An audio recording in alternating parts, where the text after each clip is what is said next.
The Great Hall of the Celestial Empire was built to remind every visitor of their place in the universe. Massive pillars stretched upward into glowing rings of light, and countless alien representatives stood in rows along the sides of the chamber. Each species had its own appearance, its own culture, and its own reason for being there, yet all shared one truth: they stood under the authority of the Queen. She ruled not through loud displays of power, but through absolute control. Her presence alone kept the hall silent. Even the most powerful ambassadors avoided meeting her gaze for too long. Her species had reached the stars long before most others, and her empire grew larger with every passing cycle. On this day, however, whispers moved through the crowd. A human had arrived. Humans were still new compared to many spacefaring civilizations. They were known for creativity, stubborn survival, and emotional decisions that often confused older species. Some considered them unpredictable. Others quietly respected their rapid growth.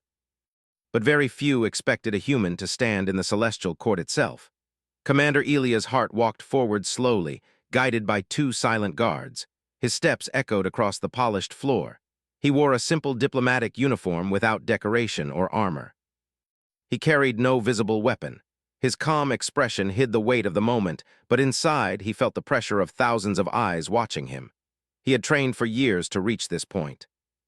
Humanity had recently expanded into several nearby systems, only to discover that those territories fell under the influence of the Celestial Empire.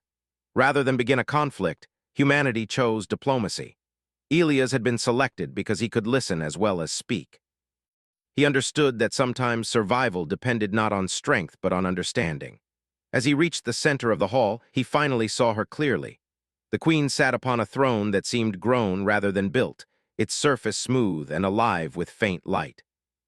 Her appearance was elegant but alien, tall, composed, and almost timeless.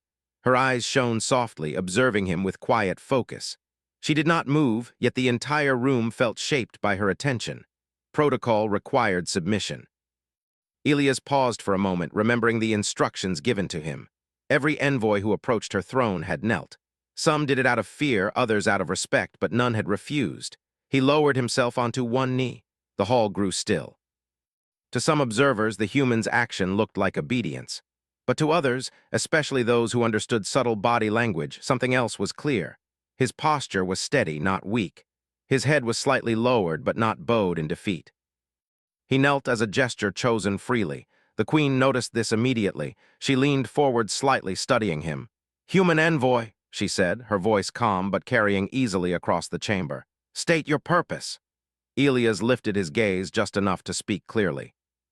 He introduced himself and explained that he had come to establish peaceful cooperation between humanity and the Empire. His words were simple, direct, and respectful. He did not exaggerate human power or pretend that humanity had no flaws. Some alien delegates exchanged quiet looks. They had expected either arrogance or fear. Instead, the human sounded sincere. The Queen asked precise questions. She wanted to know why humanity sought cooperation rather than expansion through force. She asked about human history, pointing out conflicts and divisions that suggested instability. Elias answered honestly. He spoke about humanity's mistakes and how they had learned from them. He explained that humans survived because they adapted, because they helped each other even when circumstances were difficult. A low murmur passed through the hall. The Queen listened without interruption. She studied his tone, his posture, and the way he responded without hesitation. She sensed no deception, only determination. Negotiations continued for longer than expected. Hours passed, yet neither side showed signs of fatigue. Elias explained how human technology focused on flexibility rather than perfection. He described how humans valued relationships and alliances because cooperation allowed growth faster than isolation. Some delegates found his ideas naive. Others found them surprisingly logical. Finally, the Queen raised her hand and silence returned. "You speak of emotion as strength," she said. "Many species consider emotion a weakness." Elias considered his answer carefully. He knew this moment mattered. He said that emotion could be dangerous if uncontrolled, but it also allowed compassion, courage, and sacrifice, qualities that often saved lives when logic alone failed. He gave examples of human explorers risking themselves to rescue strangers and scientists working together across nations to solve problems. The Queen did not respond immediately. Instead, she observed him quietly, as if measuring something deeper than words. After a long pause, she gave a command that surprised everyone. The human envoy would remain within the court for further evaluation. Gasps spread through the chamber. This was unusual. Most meetings ended quickly, especially with younger species. Some interpreted it as a sign of interest. Others suspected a hidden test. Elias rose from his kneeling position when permitted, feeling the weight of uncertainty. He did not know whether he had succeeded or failed. As he followed the guards away from the throne room, he sensed that something important had begun. The following days were filled with observation. Elias was assigned quarters within the palace complex, surrounded by architecture unlike anything he had seen before. The walls seemed alive with soft light, adjusting brightness according to movement. Silent drones moved through corridors carrying supplies. He met representatives from several species, some friendly, others cautious. Many wanted to understand humans better. A few openly doubted that humanity belonged among advanced civilizations. The Queen summoned him regularly. Sometimes the meetings were formal, focusing on trade routes and territorial agreements. Other times, the conversations became unexpectedly personal. She asked about human music, storytelling, and traditions. She seemed curious about why humans created art even when survival required efficiency. Elias explained that art allowed humans to express emotions that words alone could not capture. He described how stories helped humans understand each other. The Queen listened closely. Slowly, something shifted between them. Their discussions became less like negotiations and more like exchanges between equals seeking understanding, yet not everyone approved. Several powerful factions within the court began watching Elias closely. They worried that the Queen's attention toward a human might change the direction of the empire. Quiet tension grew beneath the surface. One evening, Elias stood on a balcony overlooking a distant star cluster. The view reminded him of Earth's night sky, though far more vast. He wondered whether humanity truly belonged among such ancient civilizations. Behind him, footsteps approached. The Queen joined him without announcement. She asked why he often looked toward the stars. He answered that humans never stopped searching for meaning, even when they did not know what they would find. She considered this carefully. For the first time, she admitted that ruling alone sometimes felt heavy. Every decision shaped billions of lives. Every mistake carried consequences that could last generations. Elias did not respond with advice or judgment. He simply listened. The silence between them felt comfortable rather than awkward. As the conversation ended, both sensed that something important was changing, though neither fully understood it yet. Far away, unseen by them, certain members of the court began planning. The presence of a human had created new possibilities and new risks. The story of humanity and the Celestial Empire had only just begun. The days in the imperial court grew longer for Commander Elias' heart. Though the halls glimmered with soft lights and the architecture seemed alive, he never felt entirely comfortable. The palace had its own rhythm, alien and unfamiliar, and every movement seemed observed, every gesture measured. Yet he moved with steady purpose. He knew that patience and observation could be as powerful as weapons in the wrong hands. The Queen summoned him frequently. Each meeting was different. Sometimes it was about human technology, sometimes about trade, and sometimes about philosophy. She asked questions that no other ruler would consider asking, questions that forced him to explain the very nature of humanity. Why do humans persist even when failure seems inevitable? She asked one afternoon, her eyes reflecting the soft glow of the palace. Elias thought for a moment. Because we believe that trying is better than giving up, he said simply. Even when the outcome is unknown, even when we fail, we learn, we grow, and sometimes that growth changes everything. The Queen did not respond immediately. She leaned slightly forward, her fingers brushing the smooth edge of the throne. For someone who ruled countless worlds, her posture suggested curiosity rather than command. Elias realized that she was testing him, not with words but with silence. Over the next cycles, Elias became more than a diplomat. He became a student of the court and its people. He observed alien advisors debating strategy, watched emissaries from distant stars maneuver for influence, and studied how the Queen's presence could silence hundreds without force. He understood that surviving here required more than courage. It required perception. One evening, as he walked through a quiet corridor lit by faint floating lights, he noticed a young diplomat from a distant species trapped under a collapsed section of the ceiling. The hallway had weakened from recent structural repairs, and no one else had been in sight. Without hesitation, Elias ran to the diplomat, lifting heavy debris with careful precision. The alien coughed and looked at him with surprise, speaking in a language Elias only partially understood. But his hand gestures, his calm voice, and his steady actions communicated more than words ever could. The Queen arrived shortly after, having been alerted by her palace attendants. She had watched from a distance, unseen, as the human had acted. "You risked yourself for someone who is not your ally, not even your species," she said softly. Elias shook his head. "I do not see them as separate. Life is life. Help when you can. Survive together when you must." Her expression softened in a way that no one in the court had ever seen. Aliens whispered among themselves. Humans often acted heroically in stories, but seeing it in reality within the imperial court unsettled many. Yet some felt admiration. After that incident, the Queen's interest in Elias deepened. She began inviting him to private discussions, away from the formality of the main hall.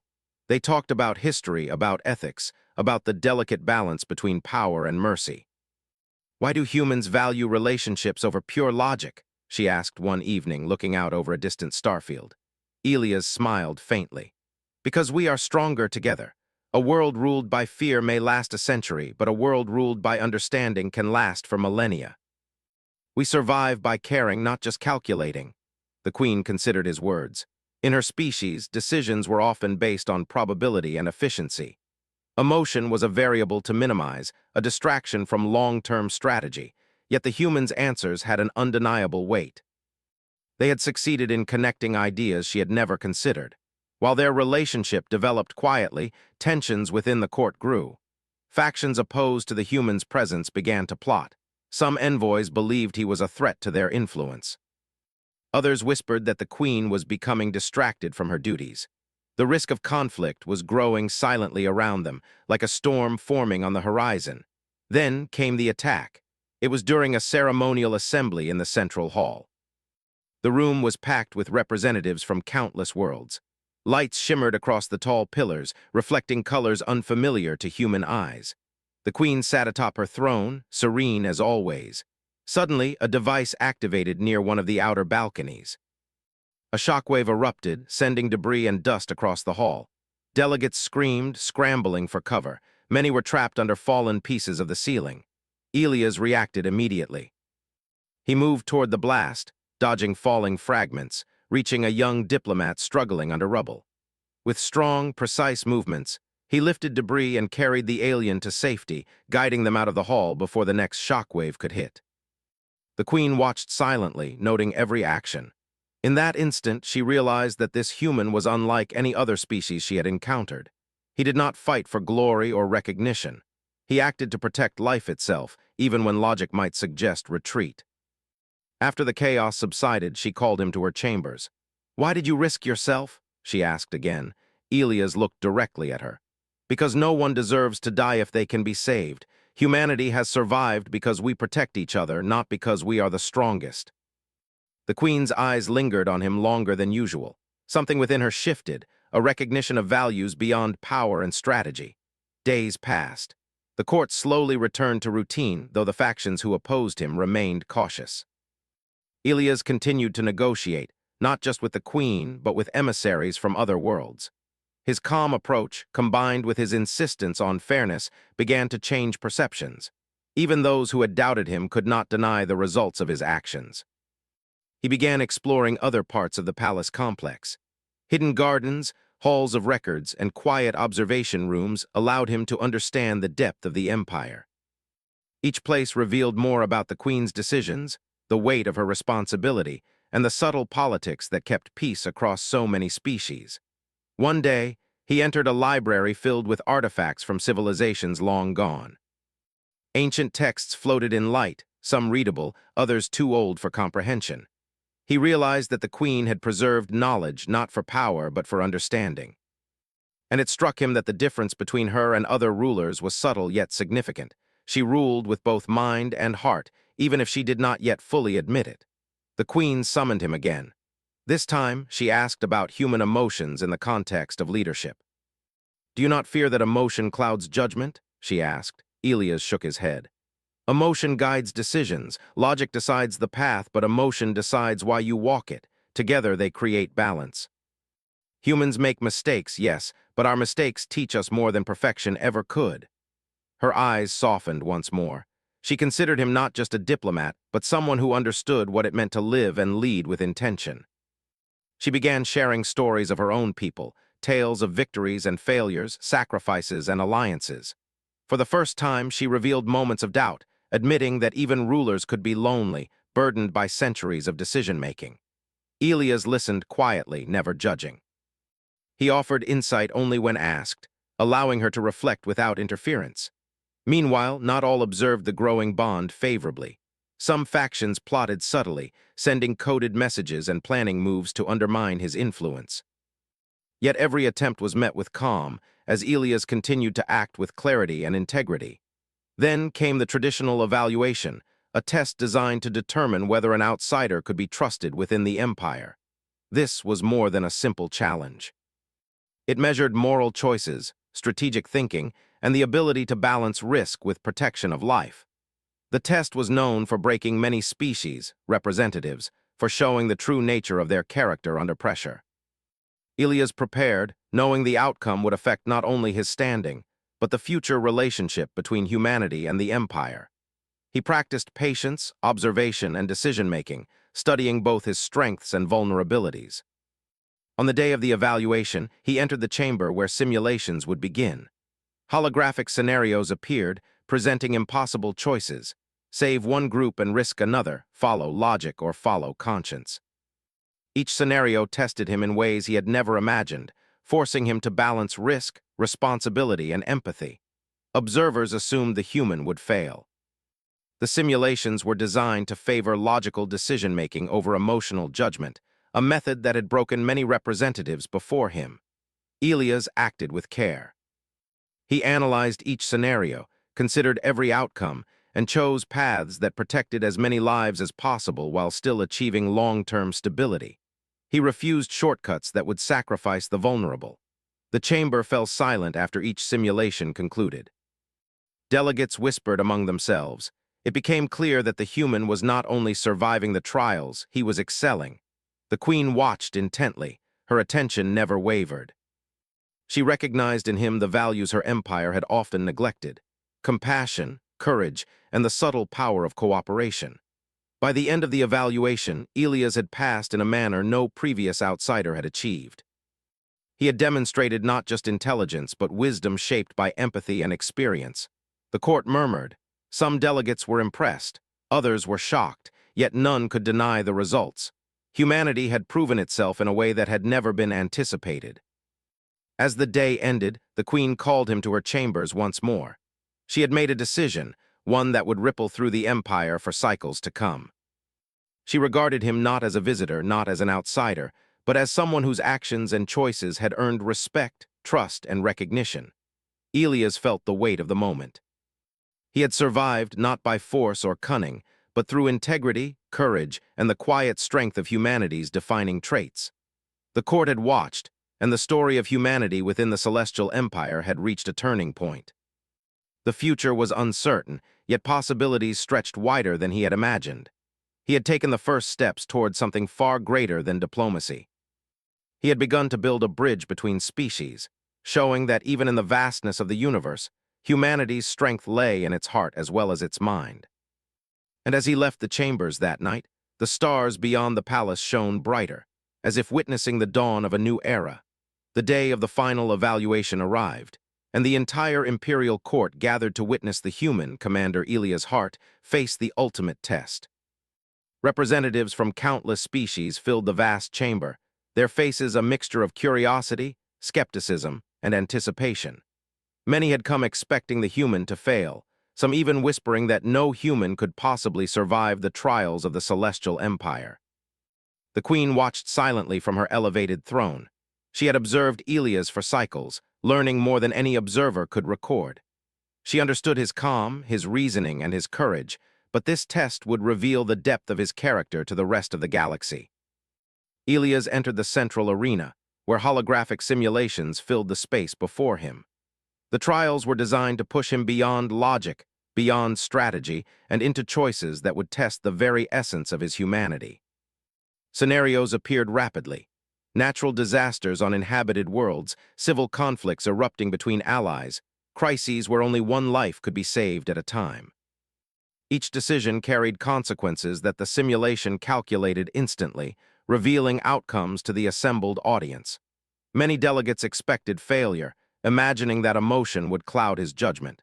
But Elias approached each scenario with clarity. He analyzed every possibility, balancing logic with compassion, choosing solutions that preserved life while maintaining order.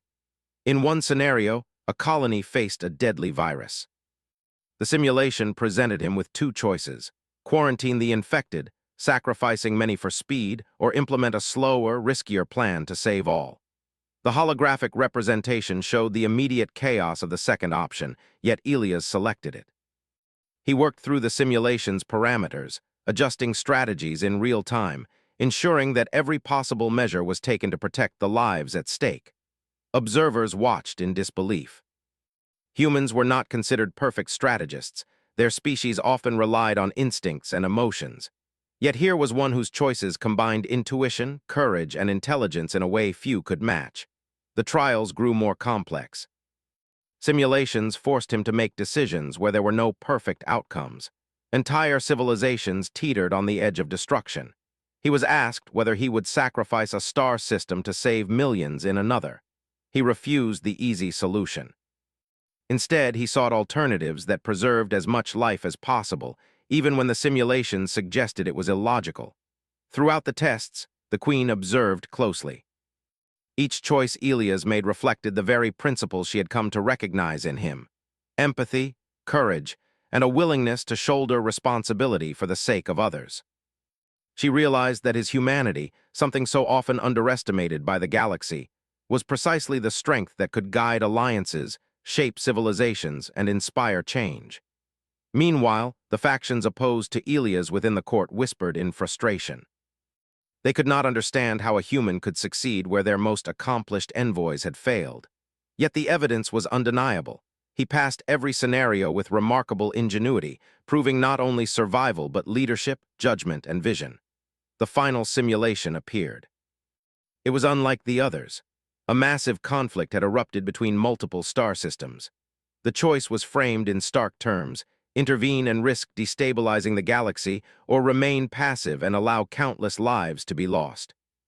Elias paused, considering every angle, every potential outcome. He weighed alliances, the welfare of the innocent, and the potential for long-term peace. After careful thought, he acted.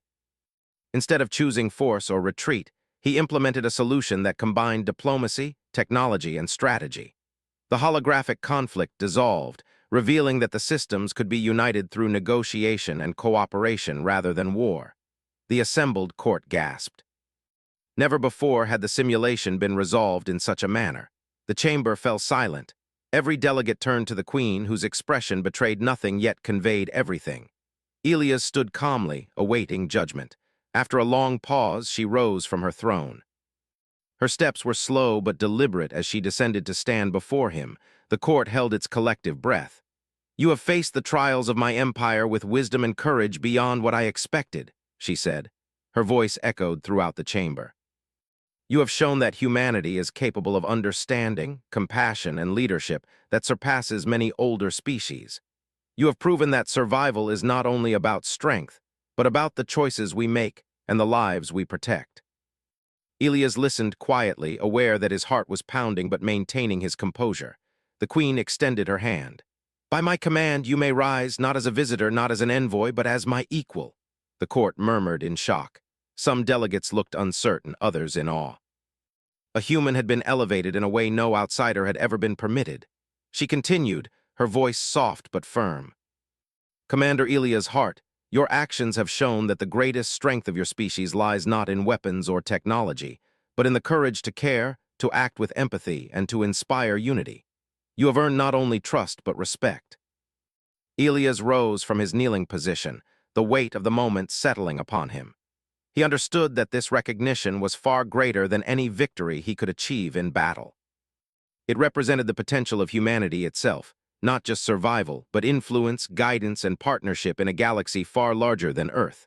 The Queen smiled then, a gesture so rare and powerful that the court fell silent once more. "Rise, my husband," she said. Shock rippled through the chamber.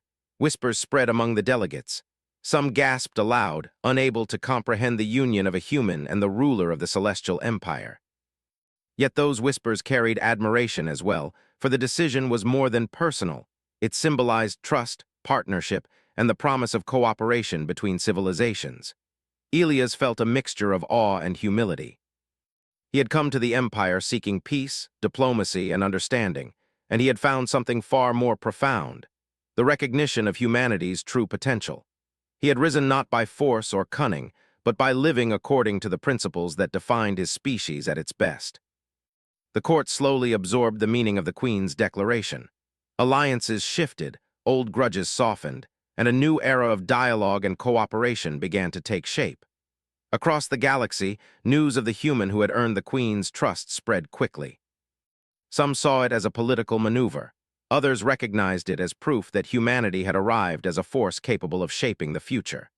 In the days that followed, Elias and the Queen worked together to solidify agreements, resolve disputes, and strengthen bonds between species.